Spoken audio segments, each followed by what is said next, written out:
Hello guys. So this video serves as a supplementary to the slides that I sent out and for those who were unable to attend the ninth class tutorial 3. So this will be a chance for you to take a look on the demonstrations that I'm going to do in a few moments. Right, so let's start it with the first session here. That's to create a database. Uh, Before we can enable the link to SQL as well as creating a WPF applications, right? So first we're gonna start create a database by just going to the this Visual Studio 2017. We go to the tools and connect to database, right? So that's where you can locate your database. And for the very first time, you will be prompted to choose the data source. I'm suggesting the SQL Server database file so that when you submit your assignments along, this database file will be attached together, right? So go ahead and select it and click OK, and you come to a connection window, and we're going to create a new database called photo, right? Okay, so but we got to browse to a location that we want to store these photos, right? So I'll just simply pick an area, most probably uh, the desktop, right? And no worries, you can simply place this database at anywhere because when we work on link to SQL tools later, so this database will be copied over and you can safely remove this database, right?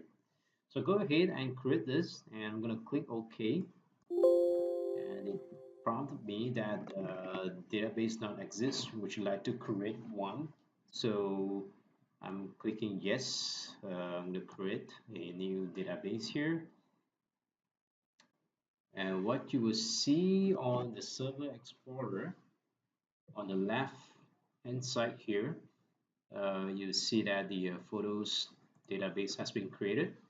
And go ahead and expand this database so that you will see the tables. And we're gonna create a new table here called viewer, right? So I'm right click at this tables, and I'm gonna add a new table, and you will come to this table design page. We are gonna create um, 3 attributes to this table, right? So first on the ID, it is something that we're going to let it run on its own for an auto increment so that we don't have to worry about this column, and it will increase by itself whenever there's a new item being added. So I will just go to the identity specifications here and set the default false into true, right? And you will notice that the identity increment and the identity seed is written as 1, right? So it simply means that whenever you add a new item, so the number will auto increase by 1, right? Okay, next I'm gonna create a new attribute called title. It is going to store the photo title or the song title, and I'm going to select the nvar char for a maximum of 100 length characters. So nvar simply means it supports the Unicode, and also it's a kind of a variable character, so you can enter anything into this title, right? And next I'm going to have the path,